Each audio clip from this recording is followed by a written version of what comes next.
Olá a todos, sejam bem-vindos a mais um Avante. Estamos aqui diretamente da plataforma Avante para mais uma aula e temos o prazer hoje de trazer uma temática muito interessante que não havíamos trabalhado ainda, que é o envelhecimento cutâneo, a alimentação, saúde e estética juntas para o bem-estar.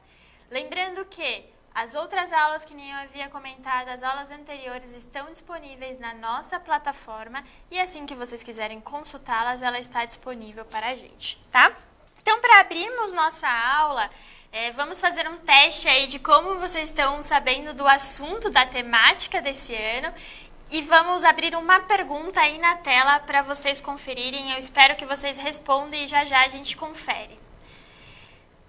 A pergunta é: sobre o envelhecimento cutâneo, é correto afirmar que A. É influenciado apenas pela exposição solar ao longo da vida. B. O colágeno presente na derme aumenta com o envelhecimento. C. É resultado de predisposição genética e hábitos de vida, principalmente a exposição à radiação solar. Ou alternativa D, não é influenciada por fatores como dieta e tabagismo. Respondam aí rapidinho, que já já a gente confere o resultado. Enquanto vocês vão respondendo aí a pergunta, eu gostaria de apresentar as nossas palestrantes de hoje, que são super especialistas, que trazem essa questão do envelhecimento, especificamente hoje do envelhecimento cutâneo. A doutora Ana Beatriz já está aqui com a gente há vários módulos, que é médica geriatra, e também a doutora Maria Carolina, que é médica dermatologista e vai trazer para a gente um olhar um pouquinho aí diferenciado, um olhar diretamente do dermatologista sobre a temática. Vamos conferir aí como foram os resultados? Será que vocês estão preparados para a temática de hoje?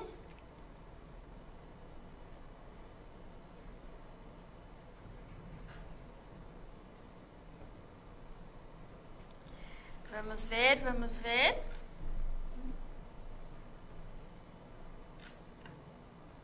Resultado. Maioria aqui respondeu a alternativa C. É resultado da predisposição genética e hábitos de vida, principalmente a exposição solar. Acho que eles estão bem, hein? Preparados para a nossa aula. Então, para dar início à temática, eu conto aqui com a doutora Ana Beatriz introduzindo o tema e logo em seguida a doutora Maria Carolina. Agradeço mais uma vez a Carol por estar aqui conosco hoje. Como vocês têm acompanhado o Avante Helping Care desse ano de 2019, as temáticas foram variadas, mas todas com olhar de uma reflexão mais aprofundada sobre a saúde das pessoas que estão ao nosso redor e que nos procuram, né?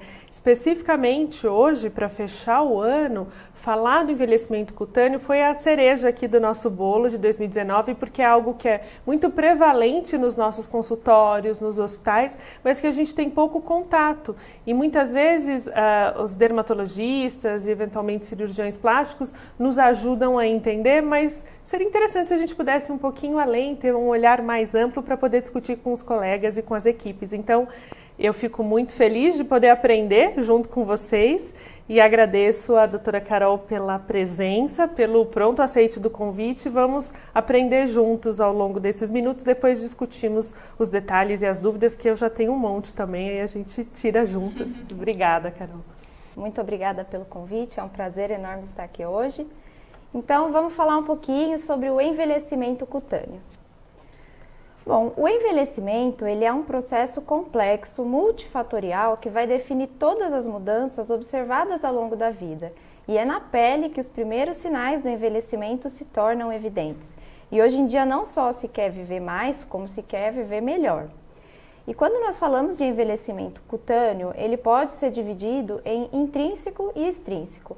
Essa é uma divisão muito mais didática, mas facilita compreender os mecanismos envolvidos com o envelhecimento da nossa pele. Então, o envelhecimento intrínseco, ele também é chamado de cronológico, está relacionado com o passar do tempo e é comum a todos nós. É influenciado por fatores genéticos, entre eles o fototipo, que é o tom da pele, por fatores hormonais, principalmente a privação hormonal da mulher na pós-menopausa e também por fatores metabólicos. Quando nós falamos do fototipo, há uma diferença do envelhecimento nos diferentes tipos de pele, porque a pigmentação fornece até 500 vezes mais proteção contra a radiação ultravioleta. Então, de uma forma geral, pessoas negras e orientais apresentam os sinais do envelhecimento de uma maneira menos evidente e também têm uma menor incidência de câncer de pele. E o envelhecimento cutâneo extrínseco está relacionado com fatores ambientais, principalmente poluição, tabagismo, o sedentarismo, uma dieta inadequada, estresse e o principal vilão, a radiação solar. Antes de falar um pouquinho sobre as alterações da pele com o envelhecimento, vamos relembrar um pouco como que é a anatomia e as funções da nossa pele. A nossa pele é composta por 3 principais camadas. A mais externa nós chamamos de epiderme, que é composta pelas células chamadas queratinócitos, e aqui também estão os melanócitos que produzem a melanina. É nessa camada que vão se originar a maioria dos cânceres de pele. Abaixo dela nós temos a derme, que é onde nós temos as fibras colágenas, fibras elásticas que dão a sustentação da pele, e é aqui que passam vasos sanguíneos, os nervos, as glândulas sudoríparas e pelos. E abaixo nós temos o tecido subcutâneo ou adiposo que armazena a gordura. E quais são as funções da nossa pele? Existem 2 funções que são vitais. A primeira delas é justamente a função de barreira, que protege o nosso corpo contra agentes físicos, químicos e evita a desidratação. E a segunda, vital, é a termorregulação, ou seja, a regulação da temperatura corporal. Isso é feito através do controle dos vasos da nossa pele e pela secreção de suor. E outras funções são o tato, a vigilância imunológica, a produção hormonal e também a comunicação social. Então, o que muda na pele do idoso? O que acontece com o passar dos anos? A primeira alteração é que a pele se torna fina e frágil, tornando a pele mais suscetível a trauma e à formação de bolhas. E também há uma maior penetração e absorção das substâncias aplicadas na pele. Então, muito cuidado. Às vezes a gente fala, é só uma pomadinha, mas pode ter absorção sistêmica e levar a um efeito deletério.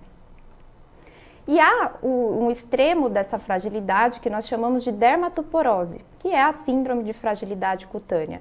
Ela é caracterizada pela atrofia cutânea, ou seja, a pele fica muito fina, ocorrem lacerações ao mínimo trauma, formam hematomas, que nós chamamos de púrpura senil, e essas cicatrizes estelares que parecem realmente estrelas. E quem são os pacientes que desenvolvem a dermatoporose? Os fatores de risco são a exposição solar, então é muito mais comum nas áreas cronicamente expostas ao sol, como nos antebraços, pacientes mais idosos, principalmente acima de 70 anos, desnutridos, com alteração cognitiva, outras doenças concomitantes e também a polifarmácia, principalmente anticoagulantes e uso de corticoide. Com o envelhecimento, também há uma redução progressiva do colágeno na pele, que leva à formação das rugas. Essas alterações são muito mais evidentes nas áreas cronicamente expostas ao sol, como eu vou explicar um pouquinho melhor mais para frente. Com o envelhecimento também há uma reparação mais lenta na pele, levando a um retardo na cicatrização de feridas, tanto nas úlceras venosas como úlcera de pressão, por exemplo. E também com o envelhecimento há uma desregulação do nosso sistema imune, que nós chamamos de imunossenescência. Isso leva a uma maior suscetibilidade ao desenvolvimento do câncer de pele e também a infecções. Nós sabemos que uma das infecções mais comuns no idoso é o herpes zoster. Também com o envelhecimento há uma diminuição dos lipídios que compõem normalmente a nossa pele e também uma redução do número e da função das glândulas sudoríparas, o que faz com que a pele fique seca, que nós chamamos de xerose cutânea. Isso faz com que a pele perca uma das principais funções, que é justamente de barreira, e é a principal causa de prurido, de coceira no paciente idoso. E também essa alteração das glândulas sudoríparas é um dos fatores que vai gerar alteração de regulação térmica, que pode fazer os idosos sentirem mais frio. E os cabelos? Nós sabemos que com o envelhecimento os cabelos ficam brancos por uma diminuição de melanócitos no bulbo piloso. E ainda que seja um dos primeiros sinais do envelhecimento, a idade de início e a extensão, na verdade, são geneticamente determinados. Muitas vezes, pacientes jovens já começam a ter cabelos brancos. Mas, de forma geral, tanto homens como as mulheres acabam experimentando uma perda de cabelos com o tempo. Há uma diminuição do número dos fios, na velocidade de crescimento e do número de folículos. Só para ter uma ideia, ao nascimento nós temos cerca de 1.100 folículos por centímetro quadrado. E com 80 anos esse número cai para 435. Então é uma redução bastante significativa. E também ocorrem alterações de pigmentação. Com o envelhecimento há uma diminuição dos melanócitos ativos. Então uma diminuição na capacidade de produzir melanina. Isso leva a uma menor capacidade de bronzeamento e menor proteção à radiação ultravioleta. Então, é mais um fator que contribui para o câncer de pele no idoso. E também há uma diminuição do surgimento dos nevos melanocíticos, que são as pintas. Então, a gente tem que ter um olhar muito mais atento para uma pinta de surgimento recente no idoso. E surgem também as discromias, relacionadas principalmente com a exposição solar, como a melanose solar, que são essas manchas acastanhadas nas mãos, no rosto, e a leucodermia solar, que são essas manchas esbranquiçadas, também pontiformes, muito comum nos antebraços. Então aqui nós vimos as principais alterações que ocorrem na pele com o envelhecimento. E como eu comentei, um dos principais responsáveis é a radiação solar. Então vamos entender melhor como que isso funciona. Esse aqui só para a gente relembrar o espectro eletromagnético, que vai desde os raios gama, ultravioleta, luz visível, infravermelho e as ondas de rádio. O pior vilão para a nossa pele é justamente a ultravioleta. Nós temos 3 tipos de ultravioleta, A, B e C. O ultravioleta A, ele não é bloqueado pela camada de ozônio, então ele incide na superfície terrestre de maneira igual ao longo do dia, das estações do ano, inclusive nos dias nublados. E ele tem a capacidade de penetrar nossa pele e pode atingir até a derme. Então é a fração da radiação que é a principal responsável pelo envelhecimento, porque ela vai atuar aqui na derme, gerando a degradação das fibras de colágeno. Ela também é capaz de produzir essas espécies reativas de oxigênio, que são os radicais livres, que vai levar a dano indireto ao DNA da célula, podendo desenvolver o câncer de pele. O ultravioleta B, ele é parcialmente absorvido pela camada de ozônio, então vai ter uma incidência maior nos meses de verão e das 10 da manhã às 4 da tarde. Ele também consegue penetrar na nossa pele, porém ele atinge somente até a epiderme. E essa é a fração de ultravioleta que menos incide na superfície terrestre, mas é justamente a fração mais perigosa, porque ela pode causar a queimadura solar e ela é capaz de levar a mutações diretas no DNA da célula, levando ao desenvolvimento de câncer de pele. E o ultravioleta C? Na verdade, ele é altamente nocivo para a biosfera, porém ele é totalmente absorvido pela camada de ozônio, então não atinge a superfície terrestre. Esse é um esquema bastante simplificado dos efeitos da radiação ultravioleta. Nós temos benefícios? Sim, a síntese de vitamina D e tratamento de outras doenças dermatológicas como a psoríase, por exemplo. Mas, de uma forma geral, ela vai gerar imunossupressão, inflamação e produção de radicais livres. Isso leva a um processo que nós chamamos de fotoenvelhecimento, que vai gerar degradação de colágeno, manchas na pele e rugas. E também vai levar dano no DNA que pode predispor à carcinogênese, o desenvolvimento de câncer de pele. E essas alterações da radiação solar são muito evidentes, a gente consegue ver muito bem a diferença da pele que foi cronicamente exposta ao sol. É uma pele mais flácida, com mais manchas, rugas e mais ressecada. Esse aqui é um caso que ficou muito famoso, muito conhecido, que era um senhor que era entregador e fazia exatamente o mesmo trajeto todo dia durante 28 anos e recebeu muito mais radiação do lado esquerdo.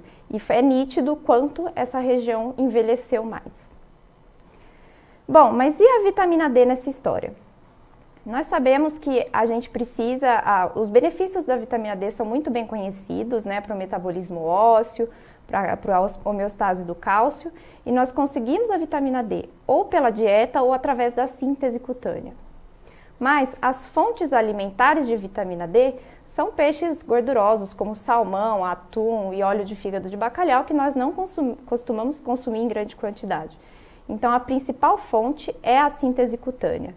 E como que funciona esse processo? Na nossa pele, nós temos o 7-deidrocolesterol, que é um precursor, que em contato com os raios ultravioleta vai levar à síntese do colecalciferol ou vitamina D3.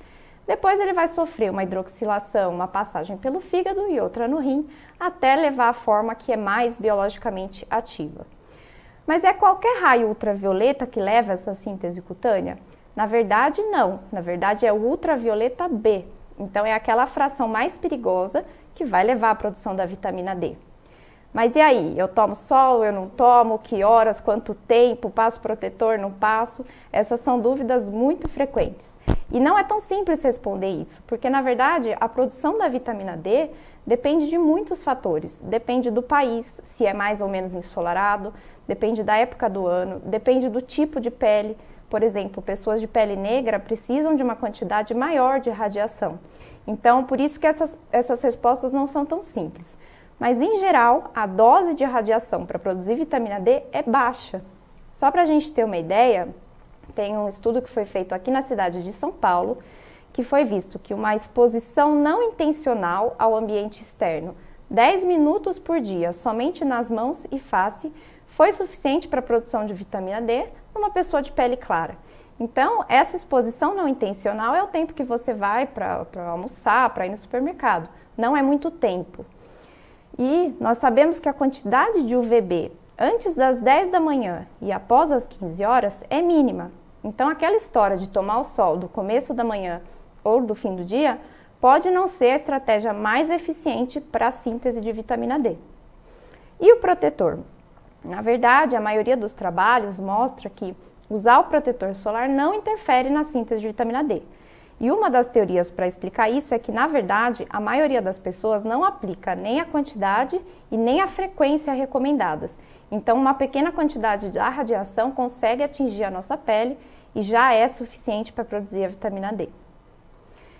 E no idoso tem algumas peculiaridades. Nós sabemos que há uma redução da produção cutânea em até 50%, porque há uma diminuição do substrato na nossa pele, daquele 7-deidrocolesterol. Então, mesmo se tomar sol, não vai conseguir produzir a mesma quantidade. E além disso, os idosos geralmente têm uma dieta menos variada, há uma redução da produção renal da vitamina D, pode ocorrer uma redução da biodisponibilidade por alteração de composição corporal e outros fatores como hormônios e medicações que podem influenciar nessa síntese. Então não adianta a gente achar que colocar o idoso para tomar sol vai resolver o problema, porque na grande maioria das vezes é multifatorial. Bom, e a dieta? Existe relação entre o envelhecimento da nossa pele e a dieta? Nós sabemos que sim. O nosso status nutricional, tanto para macro como para micronutrientes, influencia a nossa aparência e a nossa beleza. Cada vez mais têm sido estudadas substâncias para ajudar no envelhecimento cutâneo com propriedades antioxidantes. Eu falei bastante sobre os radicais livres, tudo isso, porque no nosso corpo, no metabolismo anaeróbio, há a produção de radicais livres. E vários outros fatores, como a poluição, o tabagismo, também aumentam esses radicais, levando ao estresse oxidativo. Isso vai promover o dano celular e várias alterações que vão acelerar o processo de envelhecimento. Por isso, o uso dos antioxidantes parece ser uma estratégia interessante para prevenir o envelhecimento da nossa pele.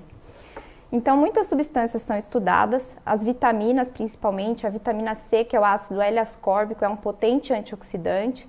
A gente tem que ingerir pela dieta ou suplementar, porque nosso corpo não é capaz de sintetizar.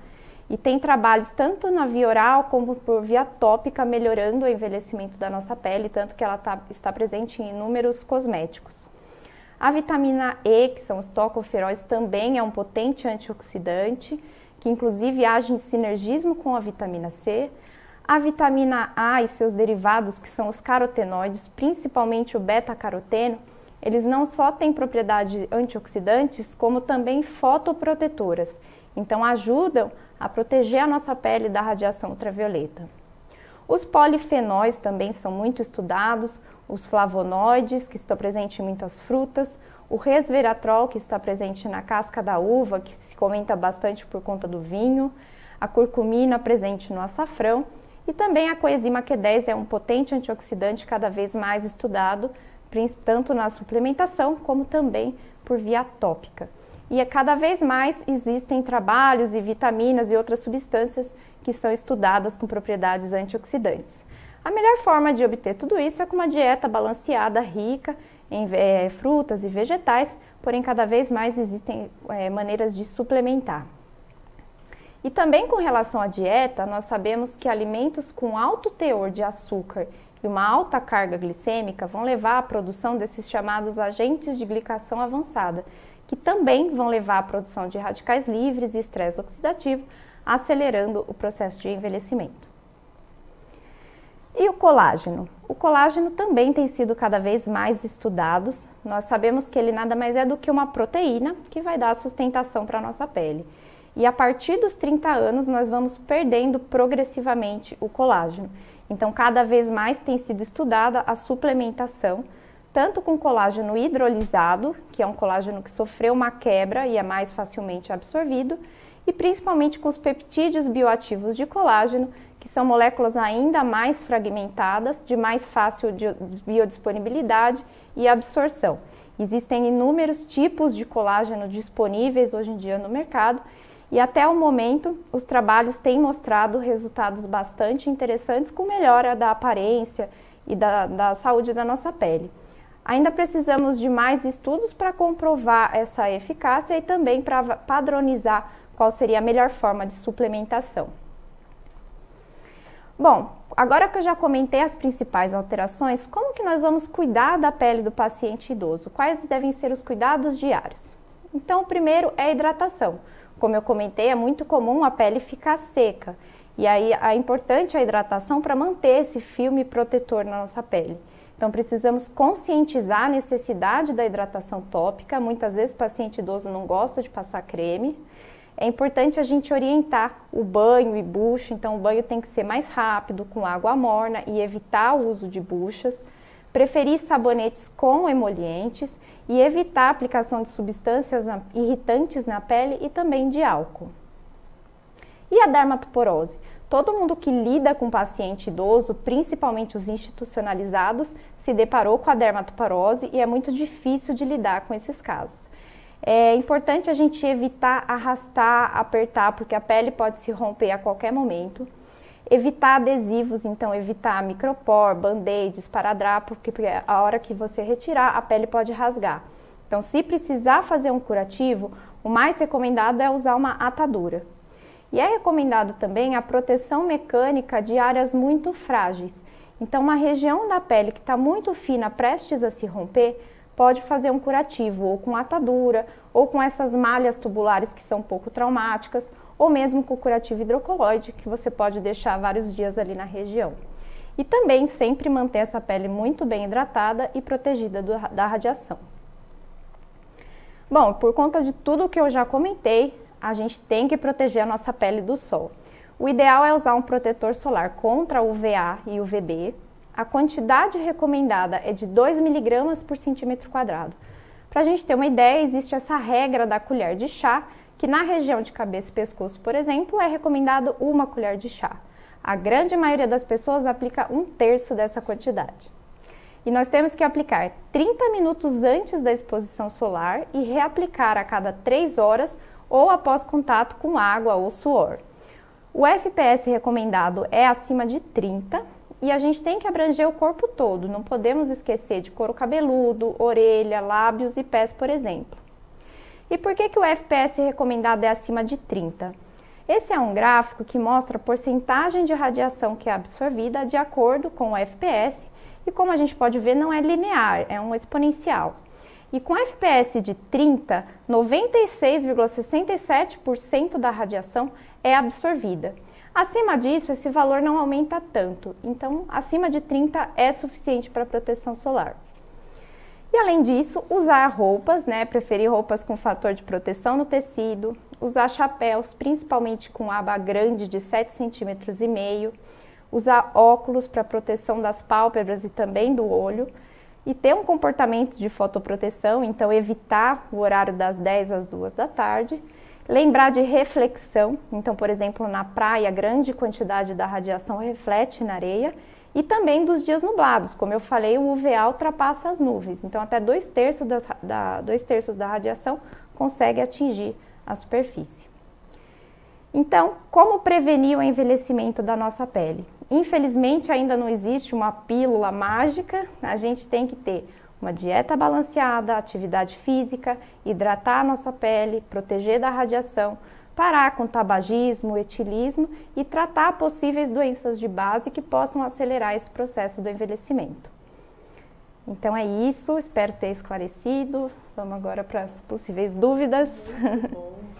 Primeiramente, muito obrigada. Eu acho que entre essas aulas, doutora Ana Beatriz pode me corrigir, o mais importante é ver o trabalho multidisciplinar de todas as áreas, porque o envelhecimento cutâneo, que muitas vezes é visto como algo apenas estético, a gente viu, e principalmente durante o envelhecimento, que tem tudo a ver com o nosso foco aqui de Helping Care, tem muita importância, né? Muito além da estética. Recebi alguns elogios aqui pela aula. Acho que abranger outras profissionais de saúde que estejam ali permeando a nutrição, que é o nosso foco aqui, é muito importante. Temos uma pergunta aqui já, que é da Fádia, de Bragança. Ela pergunta: olá, boa noite, quais os nutrientes ou suplementos para tratar a dermatoporose? Na verdade, para a dermatoporose, tem vários trabalhos mostrando a suplementação de colágeno, ajudando a melhorar um pouco, porque grande parte do que ocorre na flacidez é pela perda de colágeno, né? E existem alguns trabalhos também com algumas substâncias tópicas que ajudam a estimular o colágeno, como ácido retinóico e alguns fragmentos derivados do ácido hialurônico. Mas a resposta não é tão significativa, o resultado é sempre a prevenção. Porque depois que a dermatoporose já está instalada, é difícil da gente conseguir reverter grande parte do processo. Prevenção é sempre a melhor, sempre a melhor opção. E, doutora Ana Beatriz, na sua prática, acho que isso é muito comum chegar, de repente, para um dermatologista e o geriatra. Como que está essa relação de envelhecimento cutâneo e os pacientes que chegam para você? Muitas vezes eles vêm procurando exatamente uma solução para a pele. E aí, através da pele, a gente descobre tanta coisa que poderia estar também sendo corrigida.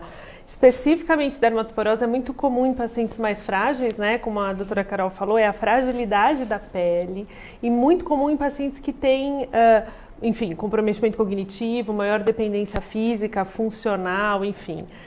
De verdade, eu sempre recomendo muito hidratação.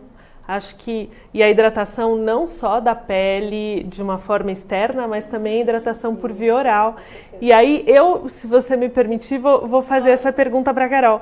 Eu tenho pacientes de 90, 95 que estão muito bem. Eu falo, em geral, as mulheres que têm essa questão, né, de estética, e eu falo, nossa, qual que é o segredo para essa pele tão maravilhosa?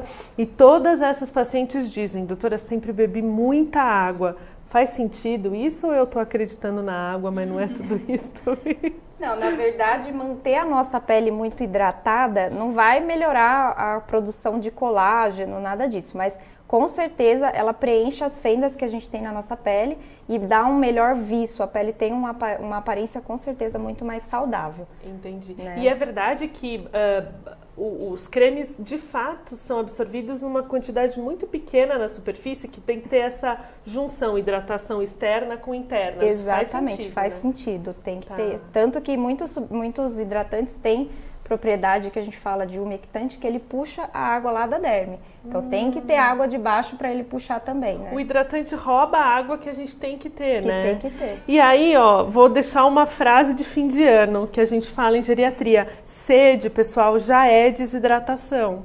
Então não espera a sede chegar para beber água, porque aí já estamos num ponto onde essa água já está faltando.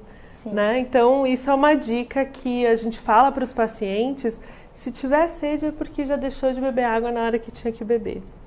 Água é um ponto importante. Temos mais uma pergunta aqui da Ana Maria Chacon, de Porto Alegre, perguntando sobre os antioxidantes, colágeno e alguns desses nutrientes que você comentou pra gente, e a relação com a rosácea. Na verdade, com rosácea não tem tanta comprovação de relação da alimentação. Na verdade, assim, existem alguns alimentos que devem ser evitados na rosácea, que podem agravar, desencadear, principalmente bebida alcoólica e alguns tipos de alimentos apimentados. Mas fazer uma suplementação para melhorar a doença de base, ainda nós não temos essa evidência. Interessante. E em relação ao envelhecimento mais acelerado, a gente ouve falar que alguns fatores externos podem influenciar. Acho que a radiação solar está muito clara em relação a isso, de acelerar esse envelhecimento cutâneo. E em relação à alimentação, você consegue ver assim na sua prática alguma relação? Com certeza. Com hábitos alimentares, enfim. Com certeza. Uma dieta balanceada vai refletir toda a nossa saúde, inclusive a aparência da nossa pele. Então, eu até comentei que a dieta com muito açúcar, muita caloria, então isso acaba influenciando bastante, né?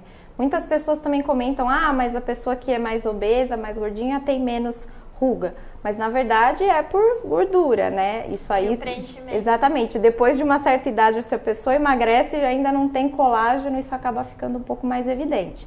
Então, na verdade, a dieta com certeza influencia. Quando a gente pega, a doutora Ana Beatriz, se você me permite, em relação aos idosos, isso pode se agravar um pouco, né? Porque o consumo de açúcares, a relação de mudanças fisiológicas do paladar... Sem dúvida, existe uma mudança na capacidade de perceber os sabores. E aí, sabores mais fortes, então com mais açúcar ou mais sal, acaba por estimular mais a papila gustativa, então o indivíduo prefere carregar um pouquinho. Então é nesse momento que a gente pede ajuda dos nutricionistas e das equipes que cuidam disso, para se considerar, por exemplo, o sal com outras ervas, para você reforçar o sabor dos alimentos, para tentar adoçar os alimentos com, enfim, substâncias menos refinadas, então usar o açúcar das frutas e também entender que esse paladar ele pode ser ainda mais complexo quando o comprometimento cognitivo existe. E aí, quando há um contexto de uma síndrome demencial, existe uma predileção, porque as coisas que são fáceis de se comer com a mão, porque até o articular de garfo e faca vira uma atividade cognitiva complexa, e aí muitas vezes alimentos fáceis de mastigar, que vão ser potencialmente carboidratos e coisas relacionadas à gordura. É lógico que num contexto de uma demência em franca progressão, as expectativas e metas em relação a perfil lipídico, colesterol, são diferentes, a gente não precisa ser tão rigoroso, mas a verdade é que também não se pode liberar tudo sem pensar nas consequências clínicas de curto prazo. Que não são só estéticas. Não, muito para além da estética. Na verdade, o interessante que a doutora Carol falou é que a estética é um sinal de alerta. Sim. Se ali existe uma alteração de pele, é porque o bastidor não foi cuidado há um bom tempo, né? Eu acho que essa que é a pele dica. É o que a gente consegue enxergar. Pronto, exatamente.